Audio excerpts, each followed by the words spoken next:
નમસ્તે વિદ્યાર્થીની બહેનો, આપણે ધોરણ 8 વિષય હિન્દીમાં પાઠ 5માં 2 પાઠ સુધી સમજી ગયા, એટલે કે કેટલાક પ્રશ્નો જવાબ જોઈ ગયા હતા. હવે આજે આપણે આગળ સમજીએ. प्रश्नकर्ता, आप कहते हैं कि भारत 2020 तक विकसित राष्ट्र बन जाएगा, पर निरंतर बढ़ती जनसंख्या और बेरोजगारी इसे संभव होने देगी? डॉक्टर कलाम का जवाब, विकास स्वयं जनसंख्या वृद्धि को रोकने की अचूक औषधि है. इसमें जन शिक्षा, विशेषकर स्त्री शिक्षा की बात सम्मिलित है. इसमें छोटा परिवार, सुखी परिवार की मान्यता को बल मिलता है. भारत की 2020 का मिशन यहाँ के युवाओं को रोजगार के पर्याप्त अवसर सुलभ कराएगा. ग्रामीण क्षेत्रों में बड़ी संख्या में उद्योग धंधे स्थापित किए जाएंगे, जिससे उन क्षेत्रों में रोजगार के प्रचुर अवसर पैदा होंगे. प्रश्नकर्ता, आपको ऐसा क्यों लगता है कि 2020 तक भारत विकसित राष्ट्र बन जाएगा? डॉक्टर कलाम का जवाब, भारत की जनसंख्या 1 अरब से अधिक है. इसमें 56 करोड़ लोग 25 वर्ष से कम आयु के हैं. ये हमारी राष्ट्रीय शक्ति है. भारत को 2020 तक विकसित राष्ट्रों में परिवर्तित करने के लिए हमारे पास प्रचुर प्राकृतिक संसाधनों के साथ ही सुनियोजित खाका भी उपलब्ध है. 56 करोड़ युवाओं के विचारों की एकता निश्चित ही इसे विकसित राष्ट्रों में परिवर्तित करने में सफल होंगी. प्रश्नकर्ता, कई छात्रों के बड़े बड़े लक्ष्य होते हैं, पर आर्थिक तथा अन्य समस्याओं के कारण वे इन्हें प्राप्त नहीं कर पाते. वे अपना लक्ष्य आखिर कैसे प्राप्त करें?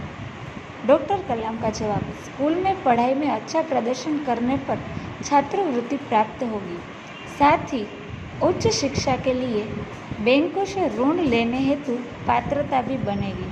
जीवन में ऊंचा लक्ष्य निर्धारित करने पर बाधाएं तो आती ही है. हमें कठोर परिश्रम और उत्कृष्ट कार्यों से इन्हें पराजित करना होगा. विघ्न बाधाओं से व्यक्ति को पराजित नहीं होना चाहिए. प्रश्नकर्ता, भारत को विकसित राष्ट्र बनाने में राजनीतिज्ञ की क्या भूमिका होनी चाहिए? डॉक्टर कलाम का जवाब, जिम्मेदार राजनीतिज्ञ दूरदर्शितापूर्ण नीतियाँ बनाता है. महात्मा गांधी ने निष्ठा के राजनीतिक सिद्धांत को सत्य, अहिंसा तथा निस्वार्थ भावना में ढालते हुए ब्रिटिश शासकों के विरुद्ध अपनी लड़ाई छेड़ी थी. वर्तमान नीतिज्ञों को अपने कठिन परिश्रम, उत्कृष्टता और पारदर्शी कार्यों से मार्गदर्शन देना होगा. साथ ही गरीबी रेखा से नीचे रहे लगभग 26 करोड़ भारतीयों के उत्थान के लिए भी कार्य करना होगा. प्रश्नकर्ता, रक्षा की दृष्टि से विजन 2020 का लक्ष्य पाने में महिलाओं की क्या भूमिका हो सकती है? डॉक्टर कलाम का जवाब, विजन 2020 में रक्षा अनुप्रयोग के क्षेत्र की महत्वपूर्ण प्रौद्योगिकियों के विकास पर विचार किया गया है. राष्ट्रीय सुरक्षा की बात भी विजन 2020 का एक अभिन्न अंग है. सशस्त्र सेनाओं में नियुक्ति के लिए पुरुष और महिला के आधार पर कोई भेदभाव नहीं किया जाता. तीनों सेनाओं में पर्याप्त महिला अधिकारी नियुक्त हैं. राष्ट्रीय रक्षा क्षमताओं में वृद्धि के लिए महिलाएं उच्च स्तरीय सामरिक सेना बहुगुणक उपकरणों पर कार्य करके भी अपना सहयोग दे सकती है. प्रश्नकर्ता, क्या हम अति विशिष्ट व्यक्तियों के दौरे पर हो रहे अनावश्यक खर्चे कम कर सकते हैं? डॉक्टर कलाम का जवाब, तुम इस मंच पर एक बड़ी सी कुर्सी देखी होगी. वह कुर्सी अब यहाँ पर नहीं है. ठीक ऐसे ही अनुत्पादक चीज़ों पर हो रहे अनावश्यक खर्च भविष्य में नहीं होंगे.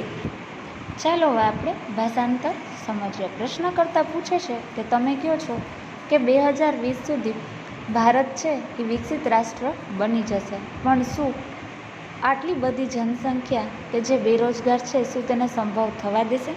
ત્યારે ડૉક્ટર કલામ કહે છે કે સ્ત્રી શિક્ષાનો વિસ્તાર વધારીએ, નાનું કુટુંબ સુખી કુટુંબની માન્યતા કરીએ તો ગ્રામીણ ક્ષેત્રોમાં ઉદ્યોગ અને ધંધાની પણ સ્થાપના કરવાથી વધતી જતી વસ્તી પર કાબૂ મેળવી શકાશે અને બેરોજગારી અથવા બેકારી પણ દૂર થશે. ત્યાર પછીનો પ્રશ્ન પૂછે છે પ્રશ્નકર્તા, શું તમને તેવું લાગે છે કે 2020 સુધી ભારત વિકસિત રાષ્ટ્ર બની જશે?